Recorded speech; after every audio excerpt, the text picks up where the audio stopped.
외국으로부터 투자 자금을 더 많이 유치하는 것을 차단당하거나 생산 거점 기지 역할을 하면서 중국 국민들이 계속해서 국민소득을 높일 수 있는 기회 자체가 또 차단되고, 중국에서 뭔가 어렵사리 개발한 산업표준이라든가 특허가 전 세계 산업표준으로 발돋움할 수 있는 그 교두보를 차단되는, 중국은 미국을 넘보기에는 여러 구조적인 맥락에서 그렇게는 생각하기엔 너무 이르다. 일본도 잃어버린 10년, 20년, 30년까지 흘러갔던 가장 큰 원인 중에 하나는 미국의 일본 경제의 압박이었어요. 그 행보를 미국이 고스란히 중국에다 그대로 하고 있거든요.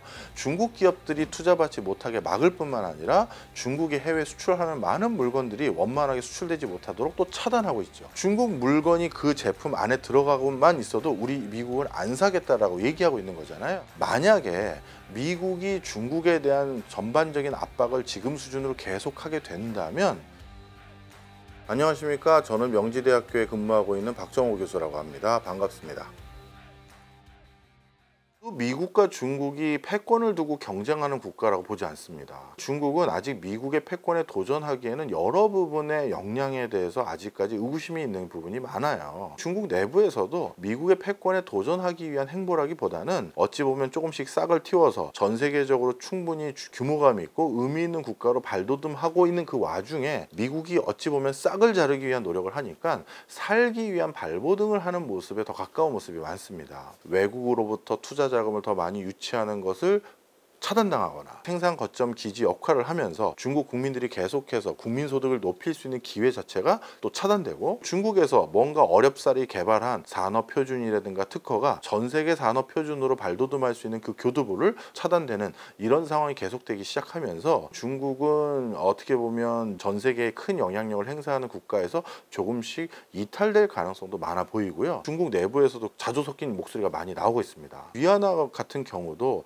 달러의 위상에 도전을 하기에는 여러 가지 부족한 면모가 경제 구조상 어쩔 수 없는 모습이 많습니다. 달러가 전 세계 기축통화가 되는 데 있어서는요, 미국의 막대한 무역수지 적자가 큰 기반을 했습니다. 미국이 계속 적자를 보이고 외국 사람들이 달러를 벌어갈 수 있게 했기 때문에 미국 바깥에 이렇게 많은 달러가 유통되고 퍼져서 활용이 되는 것이거든요. 석유라든가 식량을 자체적으로 커버할 수 있는 여지가 상당히 많다 보니까 다른 공산품과 서비스를 외국 걸 사줌으로써 전 세계 통화로 유통될 수 있는 환경을 본인들이 용인해 준 거예요. 근데 중국은 그럴 수 없는 구조입니다. 전 세계에서 석유를 가장 많이 수입하는 국가가 중국이고요. 또 전 세계의 대표적인 식량 수입 국가 중에 하나가 또 중국이에요. 식량과 에너지라는 국가의 펀더멘탈을 유지하기 위해서 반드시 필요한 이 두 가지를 계속 사오려면 어쩔 수 없이 달러가 필요한 상황인데, 달러를 계속 벌어야 되는, 무역 수지를 흑자를 보여야 되는 구조 속에서 적자를 보이면서 계속해서 위안화를 기축통화를 만든다? 그러면 내부에서 필요한 에너지와 식량은 공급받지 못한다는 얘기거든요. 중국은 미국을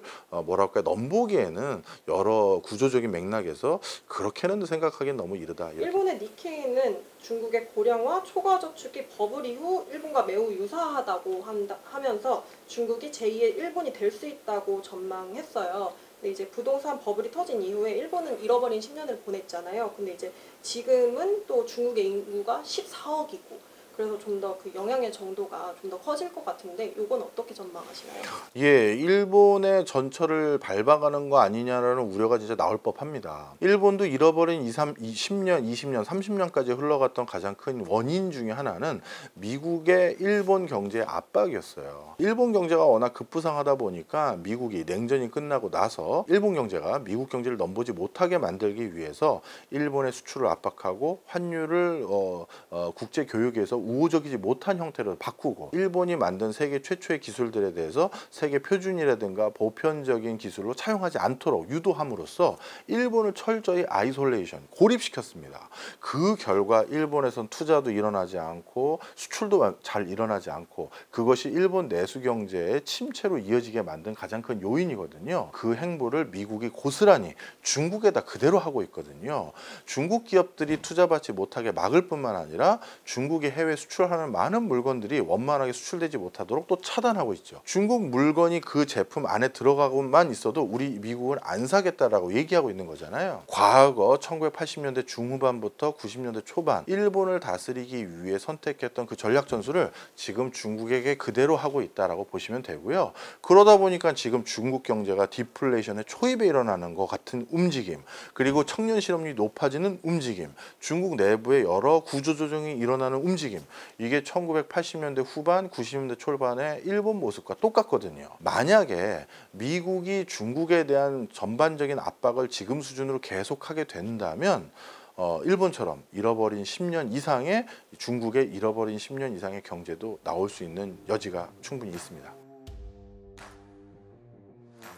사실 이제 반도체 산업이 다시 한번 붐업이 일 상황이고요. 한국에서는 상당히 좋은 기회 요인이 많다라고 생각이 듭니다. 사실 우리나라 반도체 산업의 잠재적인 굉장히 큰 위험 요인이 중국의 반도체 투자가 워낙 이례적으로 과감하고 혁신적인 수준으로 막대한 투자를 했기 때문에 이러다가 우리나라의 반도체 산업의 경쟁력이 일부 훼손되는 거 아니냐, 이런 우려가 분명히 있었습니다. 그런데 미중 간의 갈등으로 인해서 중국이 지금 반도체 산업을 발달시킬 수 있는 기본 교두보를 만들지 못하고 있어요. 판매할 수 있는 판매 노트도 부족해지고 있고, 챗 GPT뿐만 아니라 우주 인터넷 산업 등 새로운 반도체 수요가 폭발할 가능성이 많아지고 있는 상황에서 그런 것들을 뒷받침할 새로운 설비 투자를 과감하게 해야 되는데 그걸 못하고 있는 거죠.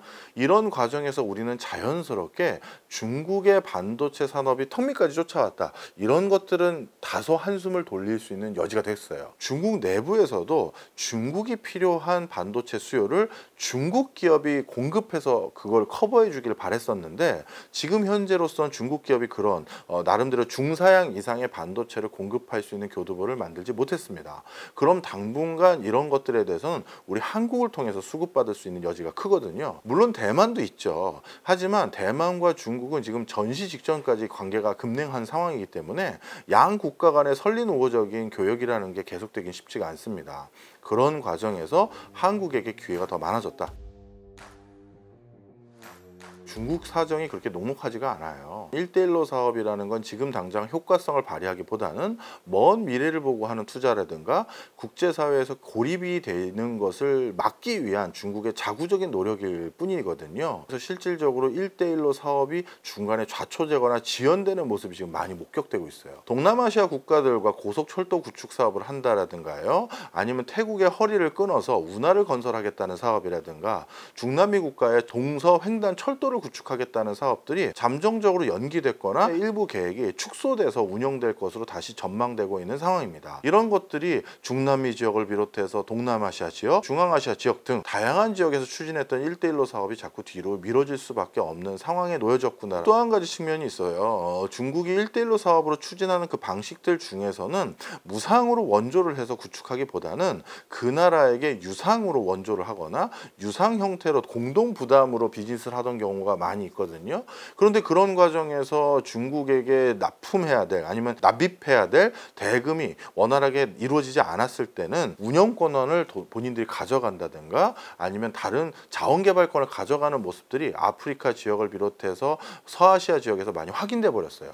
그러다 보니까 1대1로 사업의 카운트 파트너에 해당되는 국가들 스스로도 지금은 1대1로 산업을 전면적으로 신뢰하기보다는 조금 조심성 있게 접근해야 된다는 기조가 같이 높아지고 있는 상황입니다. 1대1로 사업의 성공 가능성을 점점 약하게, 낮게 만드는 요인으로 작용하고 있죠. 당초 약속한 바를 온전히 실현하기도 부담스러워진 상황이고요. 투여하기로 했던 많은 재원들 중에 일부는 아마 내수로 돌려질 것으로 보여지긴 합니다. 하지만 1대1로 사업을 전면 취소하거나 그러긴 쉽지가 않아요. 사실 UN 등의 국제기구라는 곳은 아무리 잘 사는 국가든 못 사는 국가든 간에 1국이 한 표를 행사하는 게 원칙입니다.